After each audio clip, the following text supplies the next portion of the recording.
ఒక్కసారి కొమ్మూరి గోల్డ్ కి కాల్ చేయండి. తాకట్లో ఉన్న మీ బంగారాన్ని విడిపించి మార్కెట్ ప్రైస్ కి వాళ్ళు కొనుక్కుని మిగతా డబ్బులు మీకు ఇచ్చేస్తారు. గత కొన్ని వారాలుగా తెలుగు రాష్ట్రాల్లో ఎండలు ఉక్కపోత ప్రజలనైతే తీవ్రంగా ఇబ్బంది పెడుతోంది.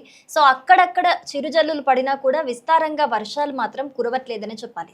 ముఖ్యంగా రైతులు వర్షాల కోసం ఎదురు చూస్తున్నారు. ఇలాంటి సమయంలో భారత వాతావరణ శాఖ తాజా అంచనాలను కొంత ఊరటనిస్తున్నాయని చెప్పుకోవచ్చు. కొన్ని వారాలుగా బలహీనంగా ఉన్న నైరుతి ఋతుపవనాలు మళ్ళీ బలం పుంజుకుంటున్నాయని ఐఎండీ తెలిపింది. సో బంగాళాఖాతంలో తేమ పెరగటం, కొత్త వాతావరణ వ్యవస్థలు ఏర్పడే అవకాశాలు కనిపించడంతో వర్షాలు క్రమంగా పెరుగుతాయని కూడా ఒక అంచనా వేసింది. తెలంగాణలో వచ్చే వారమంతా చాలా జిల్లాల్లో తేలికపాటి నుంచి మోస్తారు వర్షాలు కురిసే అవకాశం ఉన్నట్లుగా తెలిపింది. ముఖ్యంగా ఉత్తర తెలంగాణ జిల్లాలైన ఆదిలాబాద్, కొమురం భీం ఆసిఫాబాద్, నిర్మల్, మంచిర్యాల, జగిత్యాల, నిజామాబాద్, కామారెడ్డి జిల్లాల్లో కొన్ని చోట్ల భారీ వర్షాలు నమోదయ్యే అవకాశం ఉందనైతే వాతావరణ శాఖ సూచిస్తోంది. అలాగే హైదరాబాద్, మేడ్చల్, రంగారెడ్డి, సంగారెడ్డి, సిద్దిపేట, వరంగల్, ఖమ్మం, భద్రాద్రి కొత్తగూడెం జిల్లాల్లో కూడా ఉరుములు మెరుపులతో కూడిన వర్షాలు కురిసే అవకాశాలున్నాయి. మధ్యాహ్నం తర్వాత మేఘావృత వాతావరణం ఏర్పడి సాయంత్రం లేదా రాత్రి వేళల్లో వర్షాలు పడే అవకాశం ఎక్కువగా ఉందనైతే అధికారులు అంచనా వేస్తున్నారు. ఇక ఆంధ్రప్రదేశ్లో కోస్తా జిల్లాలు, ఉత్తరాంధ్ర, రాయలసీమ ప్రాంతాల్లో కూడా వర్షాలు క్రమంగా పెరుగుతాయని చెబుతున్నారు. శ్రీకాకుళం, విజయనగరం, విశాఖపట్నం, అనకాపల్లి, కాకినాడ, కోనసీమ, ఏలూరు, పశ్చిమ గోదావరి, తూర్పు గోదావరి జిల్లాల్లో మోస్తారు నుంచి భారీ వర్షాలు కురిసే అవకాశం ఉన్నట్లుగా చెబుతున్నారు. అటు ప్రకాశం, నెల్లూరు, తిరుపతి, చిత్తూరు, అన్నమయ్య, కడప, అనంతపురం, సత్యసాయి, కర్నూలు, నంద్యాల జిల్లాల్లో కూడా పలుచోట్ల వర్షాలు కురిసే అవకాశం ఉందని అంచనా వేస్తూ ఉన్నారు అధికారులు. కొన్ని ప్రాంతాల్లో ఈదురు గాలులతో కూడిన జల్లులు కూడా పడే అవకాశం ఉన్నట్లుగా చెబుతున్నారు. సో ప్రస్తుతం ఉన్న అంచనాల ప్రకారం వచ్చే 5 నుంచి 7 రోజుల పాటు తెలుగు రాష్ట్రాల్లో వర్షాల ప్రభావం కొనసాగొచ్చు. కొన్ని చోట్ల వర్షాలు పడితే మరికొన్ని ప్రాంతాల్లో విడతల వారీగా చిరుజల్లులు కురిసే అవకాశం ఉన్నట్లుగా ఐఎండీ తెలిపింది.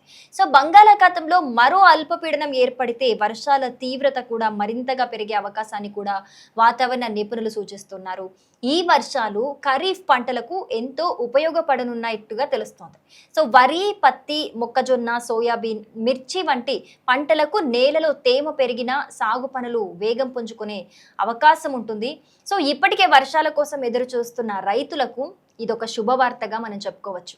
అయితే భారీ వర్షాలు కురిసే ప్రాంతాల్లో లోతట్టు ప్రాంతాలు జలమయమయ్యే అవకాశం ఉంది. చెరువులు, వాగులు, వంకలు పొంగి పొర్లే ప్రమాదం కూడా ఉంది.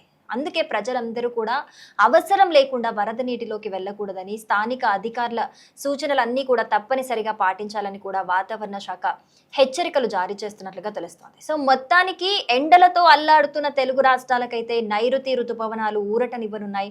వచ్చే వారం పాటు కూడా వర్షాలు క్రమంగా పెరిగే అవకాశం ఉండటంతో రైతుల్లో ఆశలు చిగురుస్తూ ఉన్నాయి. అయితే ఎక్కడ భారీ వర్షాలు కురిసినా కూడా అప్రమత్తంగా ఉండటం కూడా అంతే ముఖ్యం.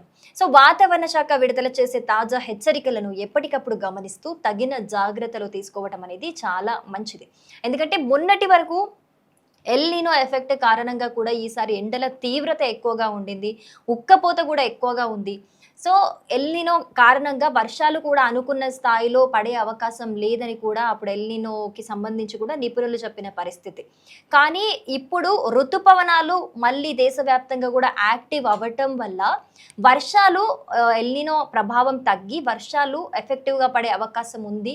సో ఇది రైతులకు ఒక శుభవార్తగా కూడా వాతావరణ శాఖ చెబుతున్న పరిస్థితి అయితే మనకు కనిపిస్తుంది. సో ఈ నేపథ్యంలో రైతులకు ఇది శుభవార్త అయినా కూడా మోతాదుకు మించి వర్షాలు పడితే కనుక అది మళ్ళీ వరదలు ఉధృతికి కారణమవుతుంది. కనుక అవసరం ఉంటే తప్పితే ప్రజలెవరూ బయటికి రాకుండా, వరద ప్రాంతాలకు వెళ్లకుండా, బయటికి వెళ్ళినప్పుడు కూడా తగు జాగ్రత్తలు తీసుకుంటూ, రోడ్ మీద డ్రైవ్ చేస్తున్నప్పుడు కూడా జాగ్రత్తలు అంటే ఎక్కడెక్కడ మ్యాన్ హోల్స్ ఓపెన్ ఉంటున్నాయి, ఎక్కడ ఎక్కువ గుంతల రూట్ ఉంది, ఇవన్నీ మనం వెళ్ళే దారిలో ఏ విధంగా రోడ్లు ఉన్నాయి, ఇవన్నీ గమనించుకొని వెళ్ళటం అనేది ఈ వర్షాకాలంలో మోతాదుకు మించి వర్షాలు పడినప్పుడు అవన్నీ గమనిస్తూ వెళ్ళడం అనేది చాలా మంచిది. ఎందుకంటే మనం పోయినప్పుడు వర్షాకాలంలోనే చూసాం, జనాలు చాలా తీవ్ర ఇబ్బందులు ఎదుర్కొన్నారు వర్షాల కారణంగా. సో ఈ వారం రోజుల పాటు కూడా 2 తెలుగు రాష్ట్రాల్లో వర్షాలు కురిసే ప్రభావం ఎక్కువగా కనిపిస్తున్న నేపథ్యంలో ఒకవేళ ఈ గ్యాప్లో మళ్ళీ బంగాళాఖాతంలో మరొక అల్పపీడనం ఏర్పడితే గనక ఆ అల్పపీడన ప్రభావం కూడా ఈ వర్షాలను మరింతగా పెంచే అవకాశం ఉంది. కాబట్టి